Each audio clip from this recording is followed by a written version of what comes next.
dive right in. Like we said, we're talking about preparing for the GSA OASIS Plus on-ramp, on-tech ramp, if that's your style. Today, we're going to cover a kind of review and update just to refresh your mind. We've been through a lot of scorecard opportunities recently, and so we'll get you back up onto OASIS Plus and what that looks like, and kind of how you can prepare now for whenever OASIS Plus decides to begin their on-ramp. We are also going to review some scorecard contingencies, some kind of catch-alls and areas to watch, and some key takeaways from what we've learned about OASIS Plus and how it's been executed, as well as kind of how you can position yourself better for this. Just to introduce us, I'm Kylie Stewart. I'm a capture and proposal manager and have been with Trident for 6 years. You may recognize my voice from Trident Shorts, and if you don't, that's totally okay. I'm a Naval Academy graduate, Navy veteran, and Navy spouse, just like Rebecca. She's our great and fearless leader in GWACs and MA-IDIQs, but she's also our chief of staff and makes sure that everybody's happy and running well. She is the co-author of Fast Prop, our book, which is available on Amazon or through an ebook on our website, which we would love for you to download. There's a bunch of free downloads that come with that, of templates and stuff that you can use during your proposal process. But Rebecca's also incredibly experienced with proposals. So she's been doing this for 10 years. She really is the brain behind everything we do. You can email us at any time with your questions or your concerns, whether it's about a GWAC or whether it's about your own proposal cycle and your own pipeline, either at webinars@tridentproposals.com, or you can email me directly at kylie@tridentproposals.com, and we can kind of get you connected with the right people, because we are a one-stop full lifecycle bid support proposal management company. We're a service-disabled veteran-owned small business, and we've been doing this since 2008. We are technically based in SoCal, but we are globally dispersed. So I'm in Virginia, where the weather is not like Rebecca's Hawaii, but we're getting there. We're getting close. We just have to emerge from the yellow cloud of pollen. Right. But we do everything from business development, capture management, proposal support and management, and training and advisory services. We strive to be the support that you need, where you need it, and when you need it. So we're able to provide multiple time zone supports for your proposal process so that things can keep moving even when your team has to go down for the end of the day. We can do flexible services, elastic support, providing full support for your team and running your entire cycle, or just providing little minor support or supplemental support to your team to kind of flesh out some gaps you have. We aim to have high quality services, and we're proud to say that 80% of our clients are repeat customers, and we have an average customer satisfaction rating of 4.96 out of 5 stars, which I think we could just fairly just round that up, but that's just we got to stay humble, Kylie. We got to okay. We're 0.04. There's always room for improvement. We do strive for improvement, because we want you to also improve and have confidence in your bid. We deliver over 100 competitive and compliant proposals annually, and we've helped secure over $500 billion for our clients in government contracts. We do aim to help you move forward at your proposal cycle with confidence. And so we want to be a part of enabling your team to achieve your business goals in whatever way you want. Couple of things. If you are here, hopefully you are a business development lead or a proposal manager, and you know that the government contracting landscape is changing. That's a nice word. And you want to be proactive about that. And you're looking for ways to kind of maximize how your company or your contracting will succeed in the next couple of months or years. We don't want you to spend months preparing for your proposal, or we do want you to spend, I got you. You got me. So I was like, no way. We do want you to spend months preparing for your proposal so that you don't have to jam pack all your panic into 2 weeks. You really did give me, that was really good.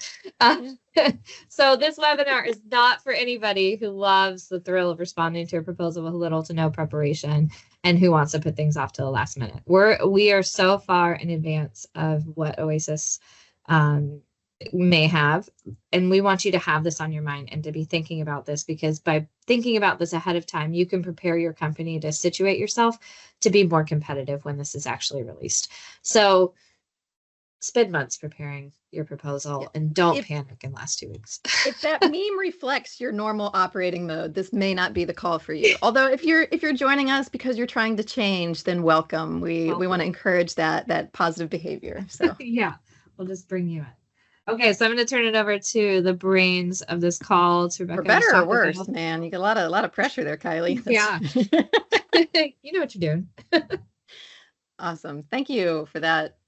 Actually fantastic. Not that I'm surprised that it was fantastic, but that was a fantastic introduction. I think we should put you in charge of sales. So all good things that we're going to talk about today. And I will just caveat that everything that we know is based on our experience to date with OASIS, kind of the trends that we're observing. So as much as I would like to say I have a crystal ball and everything that I say today is going to turn out to be true, we are staying flexible and adaptive just like you all. So I'll do my best to share the insights that we do have and let you know when I'm editorializing and when I've actually seen something written down, so that you kind of have a way to figure out what elements you want to take as ground truth and which ones you should be prepared to have a little bit of flux in, because this is just a very adaptive landscape. So kind of kicking off, this is something that we get asked a lot, right? When is this next on-ramp going to happen?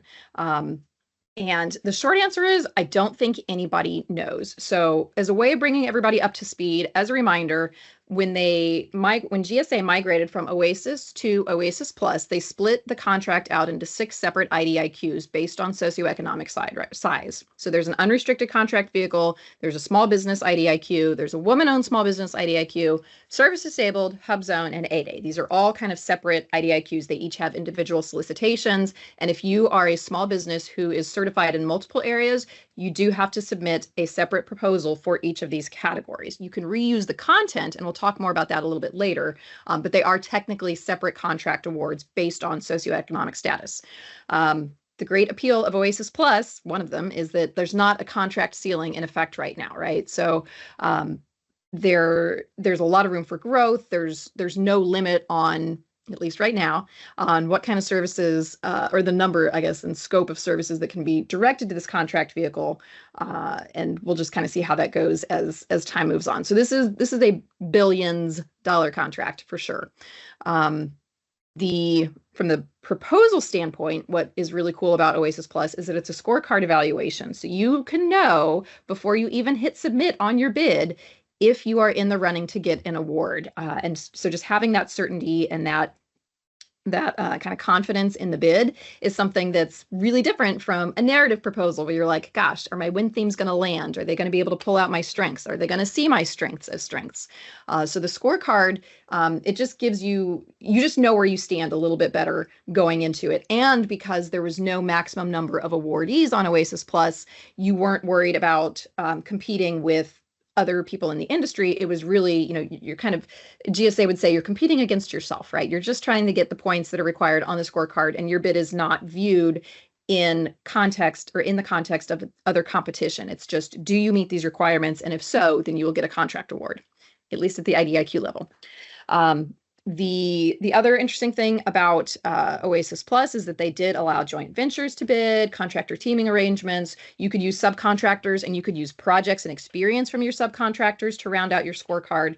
And that's not always the case, right? Sometimes the prime has to be the company that holds a certification or that has all the experience, and then who you fill your team out with is kind of up to you. But in the case of OASIS Plus, they were really looking for a broad pool of qualified bidders, and so there's a little bit more flexibility in terms of how you got to that minimum qualifying threshold.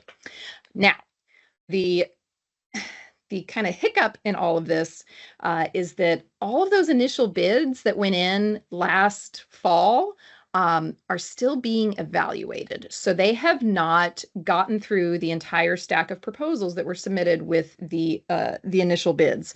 And actually, sorry, it was like a year ago, right? Now that we're past that. It's been so long. So GSA is working on that.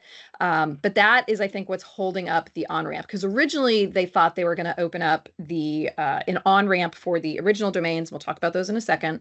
They thought they were going to open that up this summer, and then they thought they were going to be able to offer some expanded domains by the end of fiscal year 2025.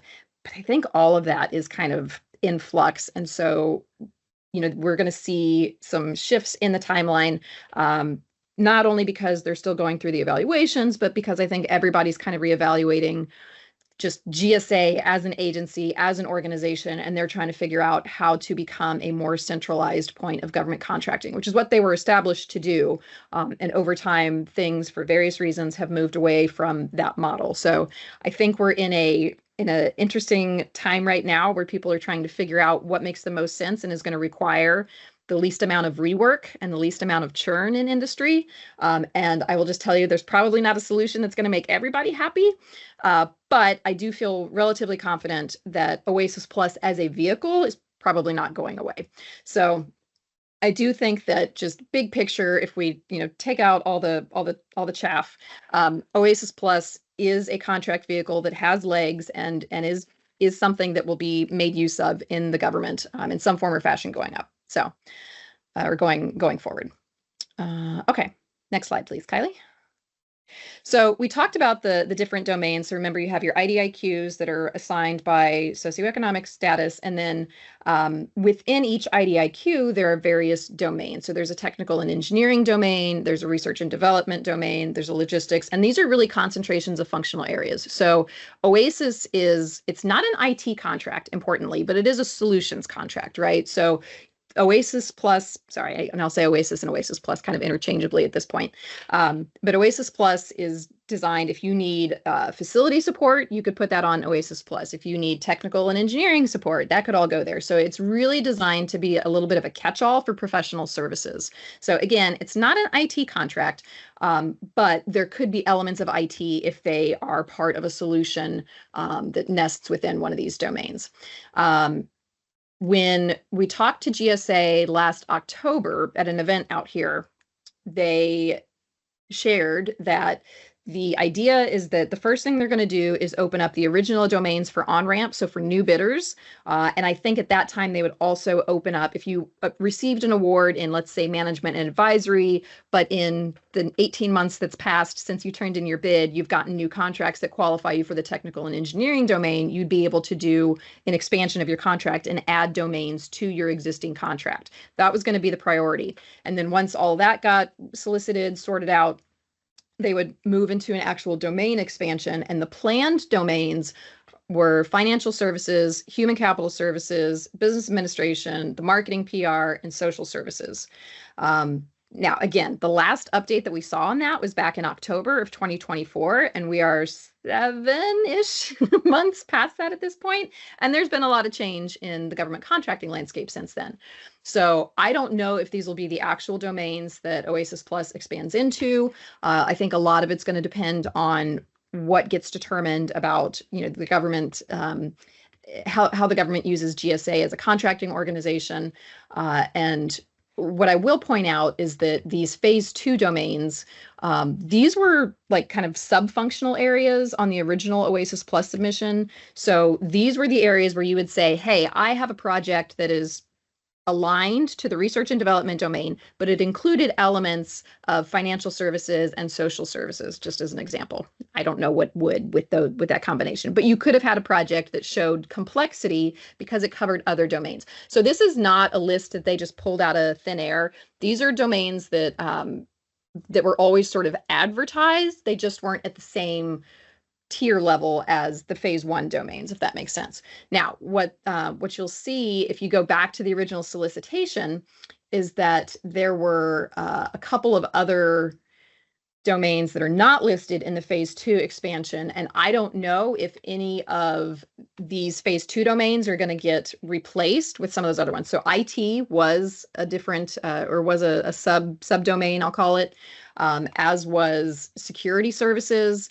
And then they also had one around, it was security and protection, transportation, and medical services. So we'll see what happens if this is the list of 5 that they move forward with, or if they're going to do a little bit of a swap for some of the other sub areas. Kind of have to wait and see on that one. Next slide, thanks. So when it comes to the project scoring, I want to mention this early so that you guys are kind of thinking about your projects and your qualifying experience in the right way.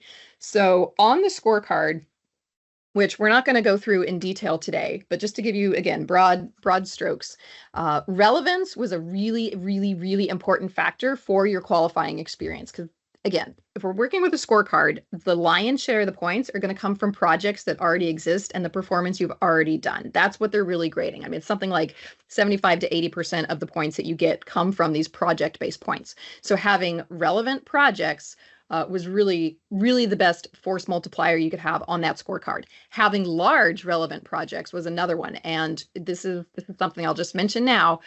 It wasn't the total value of the project that counted, it was the average annual value. And there was a really specific calculation for how to figure out that number. And by the way, it changed based on if your project was ongoing, in which case you could take credit for the whole ceiling value, the planned ceiling of your contract, or if it was a project that had ended, in which case you only got credit for the funds that had actually been obligated. So as you're going through and you're looking at your projects, you might just want to think through, okay, do I want to use a project that's completed and those dollars are definitely accounted for and here's the final calculation? Or do I want to roll with something that's in execution and be able to use the whole ceiling? But oh, by the way, if this solicitation takes another 18 months to close, a lot can change in that amount of time. So I can't tell you what the right answer is in every circumstance, but that's how I would think about your projects as you're figuring out what on your portfolio to possibly consider and what to leave out. Integrated experience, I was kind of talking about this on the last slide with the showing performance in multiple domains. This was defined slightly differently in each domain area because what integrated experience looks like for facilities or environmental might be very different than what it looks like in a research and development project. So a lot of what we saw here were things like, did you have multiple labor did you have, was it a complex solicitation, or was it really just you were providing one type of talent and that's all you were doing? Where were you performing? What were you doing? What did that look like? Did you have to account for any variations, like that sort of stuff? With the management and staffing, this might be, how many subcontractors did you use? How many LCATs did you use? Did you have multiple kinds of people? Did you have to do any surge? Did you have cleared staff that you had to put on the contract? You could get additional points that were domain specific based on what your project looked like and what it covered.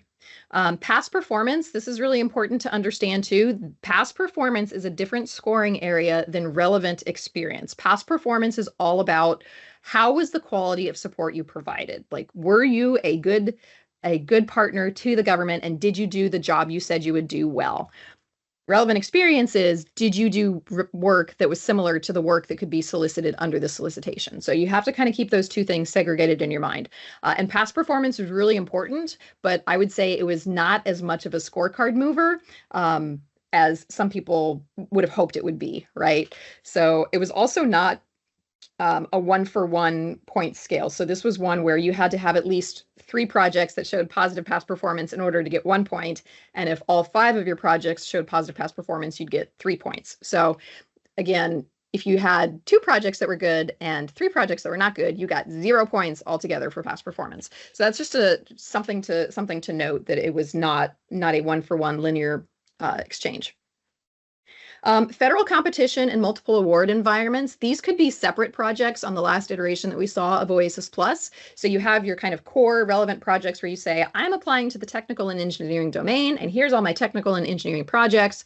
But maybe those were subcontracts. Maybe those were commercial projects. Maybe you had a couple small primes.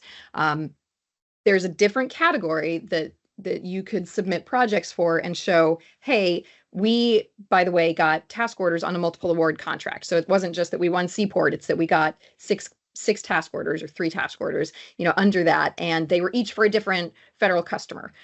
So you could show kind of the breadth of your contracting experience in a different lens through this federal contracting section of the scorecard. So that's something that we expect to be relevant on the next on-ramp as well, because again, OASIS is something that is government-wide, right? Like any of the federal agencies can use this contract to put their work against it.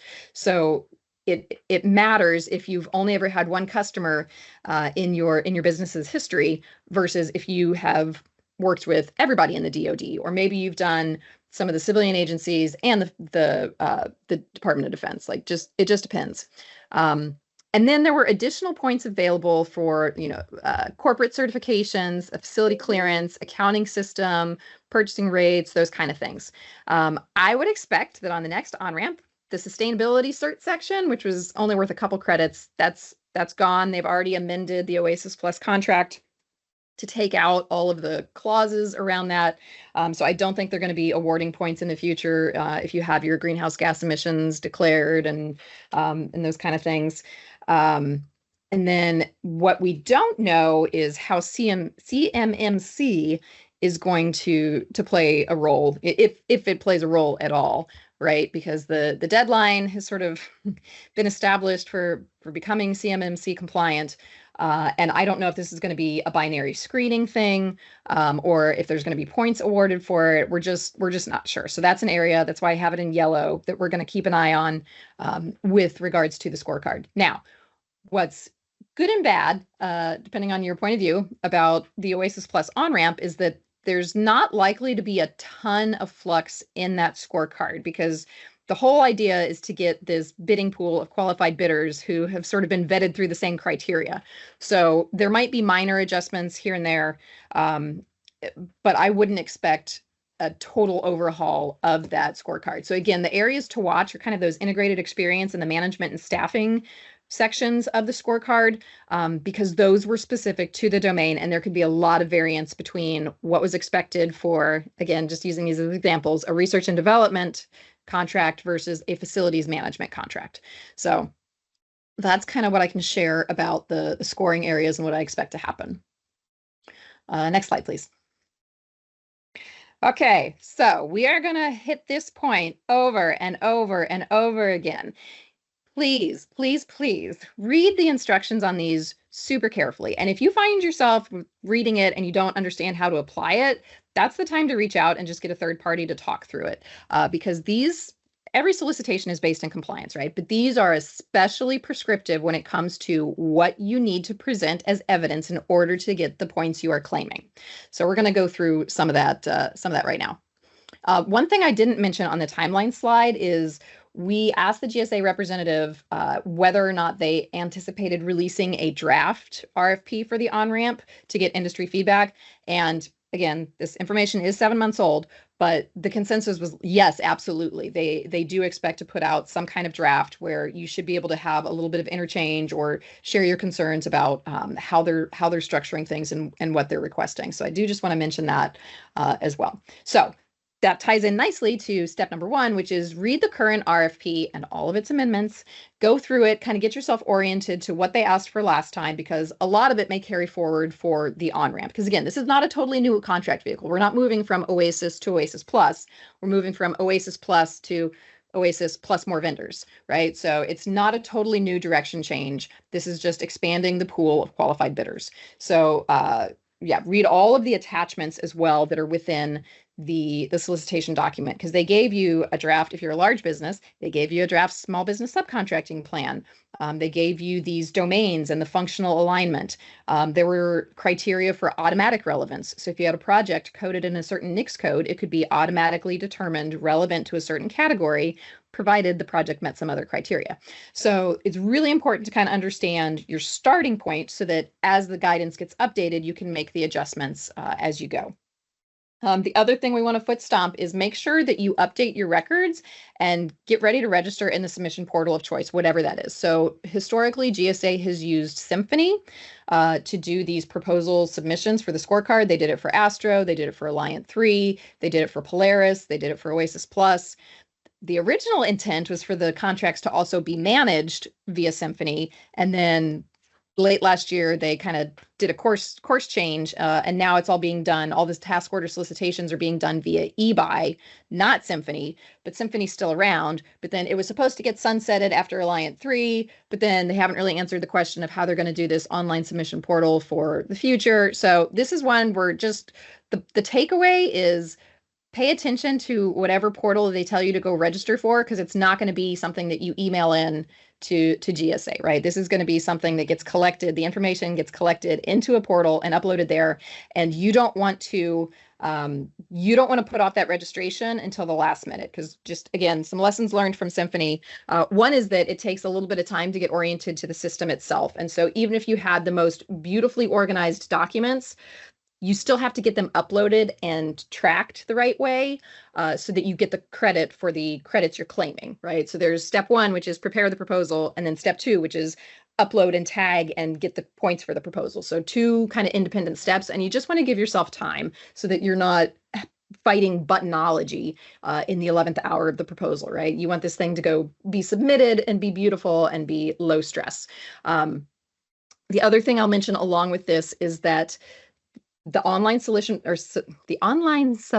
portals that we see for the solicitations, that is a mouthful, tend to pull their information from sam.gov. So I know everybody here is a responsible contractor who's constantly looking at their record and making updates when they need to, and at a minimum annually. But that's going to be the starting point for a lot of these things. So if you have address mismatches, if you have a DBA that's not reflected, right, a doing business as name that's not reflected, if you've got the wrong point of contact who isn't with the company anymore that's responsible for the updates, like these are all of the little administrative things that we saw people, they would generate a lot of headaches for the staff as they were going. And then the last thing I will mention about this, because I know this is really down in the weeds, but with Symphony in particular, you are not allowed to add users after you submitted your proposal. So you could have as many people from your company have access to Symphony as you wanted, but as soon as that solicitation date closed, you could not add new users. So if your contracts manager went on a month-long cruise, good for them, but nobody was getting those notices from Symphony if they were the only person registered for your company, and they couldn't, nobody else could get in to see those kind of things. So if they do a post-closing amendment, as they did a few times, those would be things that you're missing out on, that you would still be required to comply with. So we like to say, definitely know who in your company is accountable and responsible for uploading the proposal and hitting submit, but it's not a bad idea to have some redundancy in that system because it's hard to adjust at the last minute. So, all right, enough motherhood and apple pie about systems. Okay, so step 3, getting back to things that we recommend you do now to prepare, do an eligibility check, right? Make sure that there's no obvious disqualifiers in how you are planning to bid. So a lot of what is in the eligibility criteria is very binary. That doesn't necessarily mean that it's easy, right? So having this clean registration is really important. If you're forming a joint venture, you have to bid as the joint venture, and your joint venture has to be registered in SAM as a separate entity. So there's little things that, I say they're little, they wouldn't be little because they'd stop you from being eligible to bid, but they're correctable if you give yourself enough runway. So we will get to this a little bit later in the presentation, but we actually have a basic eligibility checklist. It's free. You can use that just to make sure that, again, from a entity standpoint, you're good to go, and you have a shot at doing this. That's different than a scorecard. It's different than the full eligibility check that we'll offer once we actually have an RFP to work with. This is just the basic, like, step 1. Do your due diligence, do your homework, give yourself a little bit of confidence that, yes, this is a contract that you would be interested in, and a viable partner too. So, okay, next slide, please. And then start gathering your documentation. So we talk a lot about a project lineup. And what we mean by that is you should have a core group of projects that you think you're going to be able to use to bid on OASIS Plus. Now, this doesn't mean that they're your biggest projects. It doesn't mean that they're your favorite projects. It may not even mean that they're the projects that you have the best past performance on. You have to look at so many elements to figure out what is a good project for OASIS Plus. So it's all going to be in the context of that scorecard. So even if it's not the thing that highlights your company's best capabilities, it might be a good project to use. And what we encourage people to do is kind of build this pool, right? Build this pool of potential projects, track the information, figure out what documentation you have, what documentation you need to go track down. You would be surprised how many times, especially with subcontracts, and this is not to throw shade on the primes, everybody's busy, right? But like, how many times a subcontract gets issued and it doesn't say what the services the subcontractor is providing for, and it doesn't reference any kind of actual prime contract. There's no attachment that has the PWS, there's nothing like that. Or the value that's stated is really low, and then the amendments don't get tied back to that same subcontract number. So we talk a lot about, and we'll have more webinars about this again once we have a draft RFP to work with, but all of your evidence has to track very clearly back to whatever credit you're trying to claim. And you can't just say, well, this contract came out, or this document that I have was signed on October 14th, and the original was signed on October 14th. So you can tell they're related. Like, well, no, no, you can't. Like, there needs to be some project identifier saying that these are the labor categories you are providing for this subcontract number, and this subcontract number is in support of this prime contract. And there are some avenues around that. But sometimes there aren't, right? So if you bid on the original OASIS Plus, you'll know about the JP3, the project verification form, right? That would have to get signed by a customer if your evidence was not clear and could stand on its own. And the advice we always gave people was, you have to pretend as though there's somebody looking at your documents. You're not going to be in the room with them to explain anything. So they have to be able to follow your precise breadcrumb trail and come to the same conclusion that you did in terms of, yes, this project clearly covered 6 different LCATs, because I can look at this section and see that there are 6 distinct LCATs mentioned, right? Like, it was that detailed. And for some of the criteria, there were different kinds of evidence that they would suggest or accept. So sometimes you could get away with just having a signed project verification form. Sometimes you had to have a customer signature and one other piece of evidence. So it really depended on the credits that you were trying to claim. So we just, again, are encouraging everybody. It sounds like motherhood and apple pie, but you really have to make sure all of your documents are in order. So originally, Michelle, I see your question for the on-ramp. I mean, they originally said end of the fiscal year. I can't see that happening. So I think at best it would be into the calendar year, but I would also not be surprised to see this shift a little bit more into 2026, which is too bad, because I love OASIS Plus and I would love to do these solicitations all day long. So, but TBD is the short answer. Yeah. Okay. So other things to think about, talking to your customers, which everybody in this environment should be doing anyway, right? So whether your customer is a government customer or whether your customer is a prime contractor, you need to be in front of them doing your best work. Again, not trying to say that you aren't doing that already, but you really need to be establishing these bonds and these communications so that when you come to them with 7 different versions of the project verification form, because it gets amended over the course of 9 months and you need 7 signatures, they're happy to do it for you, or they understand what you're trying to claim. Because the other thing that we saw a lot was we had customers who maybe the core concentration of the services that they provided were management and advisory. Or at least that's how they were coded with the NAICS codes. But really what they were doing on a day-to-day basis was more, I don't know, engineering oriented, right? Maybe it was system design, maybe it was something that was just a little bit more technically based, and it just happened to come out on a contract that was something more akin to a management and advisory NAICS code. They would have to go to their customer and be able to say, hey, we think we should get credit for this project qualifying as a technical and engineering project for this reason. And they'd have a little justification. And sometimes the client would say, makes total sense. It was totally administrative that it fell under management and advisory to start with. And sometimes I'd be like, I'm not convinced. I don't think I want to put my name on that. So again, we're not trying to misrepresent anything. We're not encouraging you to do that. We're just encouraging you to have the conversation so that your clients understand how you view the work that you're providing, and you know early if that's going to be a showstopper, because it's a really uncomfortable position to be in when you're hours before the submission deadline and you're like, are they going to, is it going to rule in my favor, or is the client going to say no and I have to scrap this project? Now, again, because we've encouraged you to create a pool of projects, hopefully you would not be in that situation because you would have a ready backup identified. But sometimes you got to go with what you got. So, okay. And then think through your teaming strategy too, right? So this is mostly for those businesses who are interested in OASIS Plus. But think through delivery, right? Like, it's really cool. It feels really great to get the IDIQ award and to get that minimum qualifying score. But what are you going to do in delivery? Like what domains are you actually going to use? Where can you grow? Where are your clients?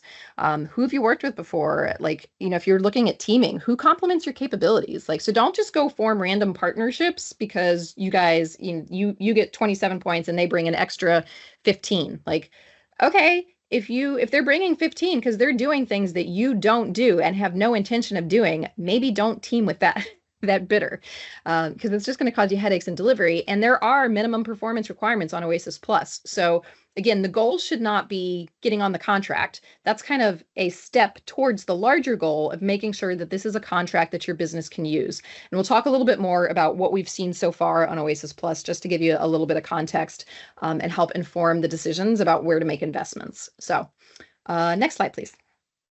Okay, so I mentioned this. We do have a free on-ramp project tracker. This is not rocket science. This is just, it's a spreadsheet, but it's designed to ask you to go and look at your documents and copy down what is on that document so that you know where you have shortfalls. This is going to help you calculate average annual values. This is going to help you calculate your NAICS alignment and think through, okay, would I get credit for this as a prime contract, or is this subcontract work, or is it commercial experience? Like, what does the documentation actually say? Oh, by the way, motherhood and apple pie again. Sometimes what you have on your contract documentation doesn't match what's in FPDS. And what you have to do as part of the OASIS Plus submission anyway, the FPDS record was the solicitation didn't state this, but the number of times that they asked for the FPDS record and said that should be the primary verification source, they repeated that multiple times. So even if you had a contract award document, if there was an FPDS record that had been uploaded 2 years more recently than your contract award form, guess what they were going to go with? So it's really important to make sure that the documentation you have on file matches this. And this is the whole idea of using that project tracker. It's also a really good idea just to get your information captured, because the solicitation is going to come out and it's going to get amended and it's going to get amended again. And they're going to say, never mind, calculate this based off of the start date. Oh, wait, no, go back to the end date, right? And so rather than starting from scratch every time there's a solicitation and it causing these huge ripples in your bidding strategy and your project lineup, you're going to be able to go back to your spreadsheet and be like, okay, it's a if-then flow chart then, right? It becomes an if-then flow chart problem, not a, whoops, I don't even know if we're eligible to bid anymore. Yeah, because that's really disheartening when you feel like you're in a really good spot and then something changes. So, okay, next slide. And we will send you this, Kylie put it in the chat, but we'll send it out as well. So this is just a quick snapshot of what it looks like. Keep it simple. Evaluate more projects than what you think you need, because some of them will end early, they'll get canceled, they'll fall out of contention, the ceiling modification won't come through in time like you think it will, the value drops below what's permissible, things happen, right? And then keep this up to date as you go. So this is what you can be doing right now. This is a constructive activity we can give you that will pay off dividends. And oh, by the way, you can probably use this for other bids too. So even if it's not a scorecard bid, just having your projects organized and understanding what your portfolio contains is a really good starting point if that's not something you're doing today. Okay, next slide. And then I also mentioned our free basic eligibility checklist. We ask for your email just so that we can add you to a mailing list so that as things come up, you can be included on the solicitation updates and any new, future webinars that we have. But that's about the extent of what we're doing with that. So if you want that free eligibility checklist, just as your starting point, you can request it on our website. And I think we'll also send out the link again when we send out the recording for this meeting. So don't worry about jotting down an URL right now. Okay, so here's some other just insight about things that I would be concerned about if I was bidding again on this. Go ahead to the next slide, Kylie. So the scorecard contingencies, and what I mean here are the kind of the interplays between the credits and where you can really make big jumps in your score. So relevance definitely matters the most, because you can submit a non-relevant project. You can say, well, I have 4 relevant projects and I have this other project that I'm submitting. It doesn't have anything to do with technical engineering, but it was $50 million, so I want to count it for scale. Like that's a legitimate bidding strategy. Just know that there are certain areas where only relevant qualifying projects will be eligible for additional points. So again, sometimes you have to bid with the projects you have, but it's really important to understand the difference between a relevant and a non-relevant project, because if it's a relevant project, you are automatically open for more points than if it's a non-relevant project.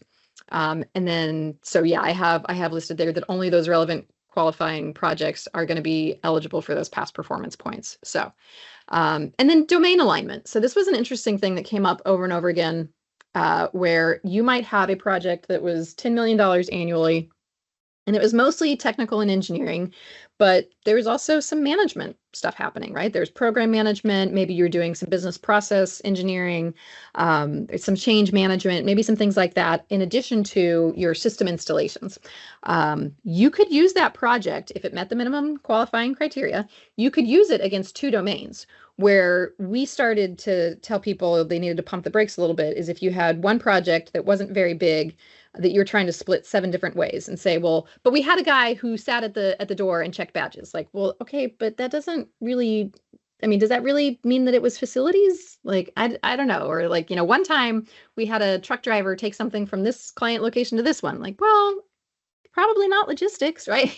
To like, just think through a reasonable person standard of, all right, just because there was a PWS task, if this was something you did twice in the course of the contract, can you really take credit for it being aligned to that total other domain? So make sure it passes the sniff test, I guess, is a more straightforward way of saying that. The federal customers, we talked to a lot of people during the qualifying process who I don't know if they forgot or if they just didn't understand that you could use other projects for that, right? So we had some clients who were successful in using a bidding strategy where they provided all of their relevant qualifying projects and a teammate provided the federal projects, because that teammate didn't have very big projects, but the threshold was different for a federal project. And so they could help round out the scorecard with their federal prime experience. And they had worked together previously, so it was already a symbiotic relationship. And it worked out great. So again, don't think that you have to pick one magical project that gets you all the points in all the areas of the scorecard. They do allow, at least on the original OASIS Plus, they did allow different avenues to aggregate points using a slightly different contract base. So now this is going to be a section where it gets a little bit, I'm glad we're recording and I hope I don't mess it up and confuse you more. But there were restrictions around, if you were on multiple teams, you couldn't give everybody the same project and say, well, here, this one's management and advisory, so I've got 6 different teammates who are using my management and advisory project. GSA was keeping a close eye on how many times one project popped up. So you can be on multiple teams. It's just you can't necessarily give multiple teams your project and have them all get credit for that project. So kind of walk through what those restrictions are. But the bottom line is you could not use one project in the same domain and the same solicitation. So if you were teamed with somebody, let's say you had Prime A and Prime B, and they were both going after the unrestricted management and advisory domain, or we'll call it small business because that's probably more akin to the relationship that you'd see here. So if both of these primes were bidding on the management and advisory domain on the small business IDIQ, they could not both use your project. So Kylie, if you advance through the slides, we kind of have our sample down here, where if you had a qualifying project, you could use it as a prime bid in the T&E domain for the small business solicitation, and you could use it in the T&E domain on the hub zone solicitation, right? So if you're one of those small businesses that has multiple socioeconomic statuses, you could reuse a project for your own bid. That's no problem. Go to the next slide. If you were bidding, again, these are different solicitations, right? So if you were a prime in the T&E domain and you were using your unicorn project, you could give that project as a subcontractor to a prime if they were bidding on the small business solicitation. So again, you're bidding on hub zone, they're bidding small business. You're both using the same project, but it's okay because your streams are parallel, not overlapping. Next slide. You could not take your project and say, I'm bidding as a prime in the technical and engineering domain on the small business solicitation, and I am teamed with somebody else who is also bidding in the T&E domain on the small business solicitation. So we're going to share this project on 2 different teams. That's not allowed. So again, the domain is okay. Yeah, and you couldn't use it. Just don't do it. Don't do it if you're if it's appearing multiple times, right? So okay. Great. So areas to watch, and again, these are sections that either changed as the last solicitation went on or caused considerable headaches for the bidders that we were supporting. OTA documentation. So GSA went back and forth on this. At one point, OTAs were not even permitted to be used as projects, and then they came around on that. But just because you have OTA work does not mean you're going to get credit for that being prime experience. And so it really matters how the OTA is issued. Did it get awarded to you directly as the company, or did it go through a consortium? If it goes through a consortium and your company is not the name listed on the FPDS record, you're not going to get credit for that being prime work, even though you're the person doing all the, or your company is the entity doing all of the execution, having interface with the government, because administratively you are not the prime on that contract. It is not considered prime federal experience. So just think through, what does your documentation say? How can you prove it? And then you can go from there. Teaming limitations. So this mostly applied to the small business domains. But if you were one of the socioeconomic set-asides and you were saying, well, I want to bid on the 8A pool, you had a minimum number of projects as the 8A company that you had to contribute. And we do see this sometimes with the joint venture instructions as well. And joint venture guidance, boy, that I know that just stirs the pot. So it's an area where I'm not even willing to say, like, here's what you should do as a joint venture, because the guidance changes so frequently. But just know that if you're bidding in one of those unique situations or unique arrangements, you're going to have to pay really close attention to what's prescribed in the solicitation, because there very often are limits. There can be lower thresholds for certain things, but again, minimum kind of participation requirements is sort of the way to think about it on the solicitation. They want to make sure every party is contributing in a meaningful way. So that's why they impose some of those limitations. And then the other thing to keep in mind is if you are a small business and you're pursuing, let's say, the management and advisory domain, there will be a list of NAICS codes associated with that domain. And if you are not a small business in every one of those NAICS codes, you can still compete in the small business domain, but you will not be awarded the CLINs for the NAICS codes where you are not considered a small business. So that's again one of those reasons to keep that SAM record up to date and to understand what you're registered in, what you represent as, so that you don't feel really sad when they do the small business award and it turns out you can only bid in 2 of the 8 CLINs for a certain domain because you're just a large business and everything else. Terminated projects. So there's no restriction on using a contract that gets canceled. I know this may be front of mind for some people right now, but there are usually restrictions on how long a project must have been in delivery, right? So you could use short projects provided they still met the minimum dollar threshold. But this is just an area, again, that I would encourage you to watch when we see the final solicitation guidance, because it might be that that guidance changes or gets tweaked a little bit. So again, you can use a canceled project if it meets the other criteria, which may include a dollar threshold and a minimum days of performance is kind of the way to think about it. Can I just add something adjacent to that? For sure. You mentioned earlier about FPDS records, and that's something that you'll want to routinely update on your project tracker. But what we saw often enough for it to be concerning is that because things change or take a long time to be awarded or to even go towards submission with all the amendments, that sometimes your projects will fall out of relevancy or becoming a qualified project because the contract ends or the ceiling is fully funded, and now you don't have a $10 billion project, you have a $250,000 project. And so FPDS updates are something that you're going to want to track the entire time you're going through this, because it can really change the impact of that project on your total scorecard. And oh, by the way, they didn't say, when it came down to final submission, even with all of the extensions, they didn't say, hey, as long as you have an FPDS record within the last 2 months, that's reasonably okay. They said you must do the most recent FPDS record and any others that are, substantive to the points that you're claiming. So we had clients, we were all in there, 48 hours before submission saying, all right, has there been a new record? Because there's a lag, right? And thank goodness we checked, because a lot of projects actually had a new FPDS record issued, and had we not downloaded and submitted that, even though the government can go to FPDS too. Had we not done that and submitted it for them and tagged it, we would have not gotten the credits. So it is FPDS, like just bookmark that page. You're going to be in there all the time. But because you're going to have your handy project tracker, you're going to be able to say, okay, which task order was I looking up? It's this one. Like, and you just pop it in there and it's a super easy search. Like, don't overcomplicate it.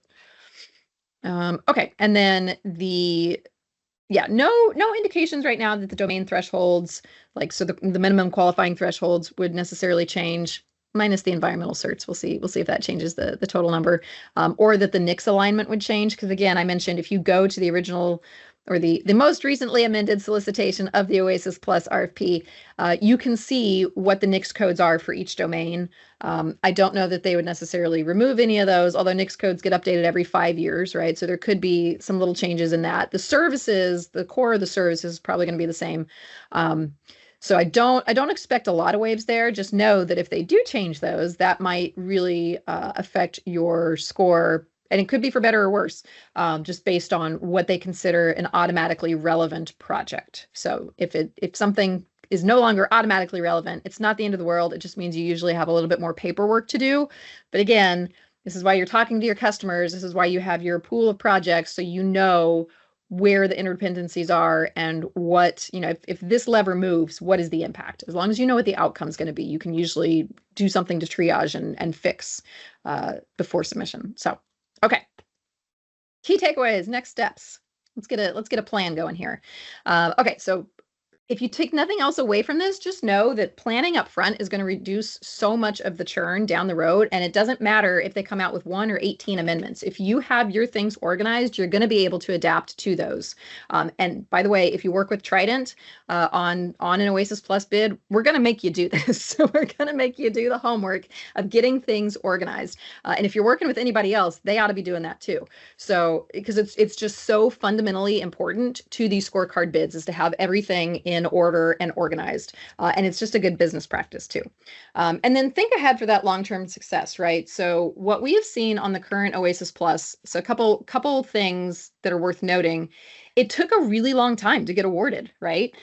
So maybe you have new projects now that open up new domains. Maybe your business priorities have shifted.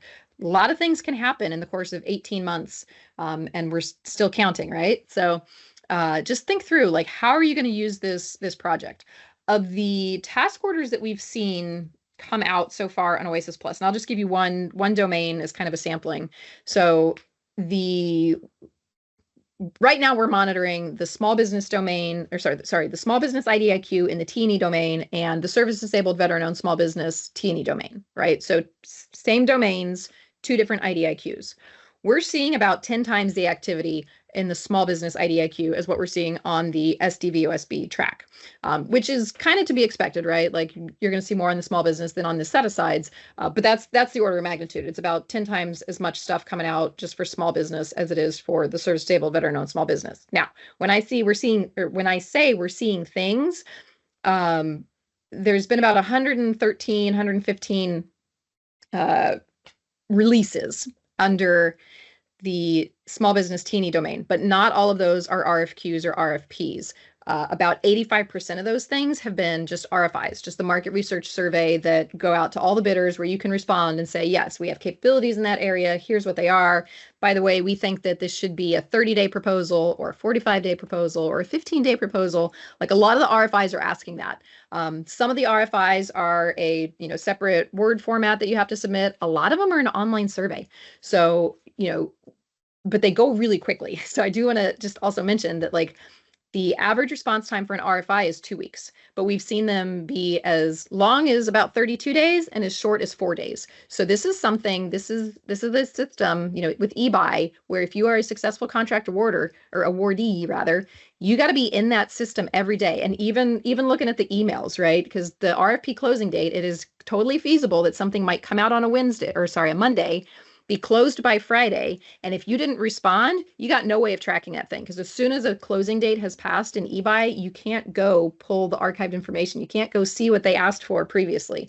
And because they haven't migrated all of the opportunities from OASIS to OASIS Plus, a lot of people are going into this a little bit blind. Because if you're not on the current OASIS contract, you can't see what task orders are happening there. So it's a little bit of a black hole. So it's great to be an awardee on OASIS Plus, but you have to be plugged into this game, and you've got to have some dedicated eyes on what's coming out, what you're responding to, because anything that you respond to should go into your pipeline, right? If you respond to an RFI, that should turn into an opportunity that is forecast to come out later in the year. Not that they all result in an RFP, but that's a better starting point than nothing.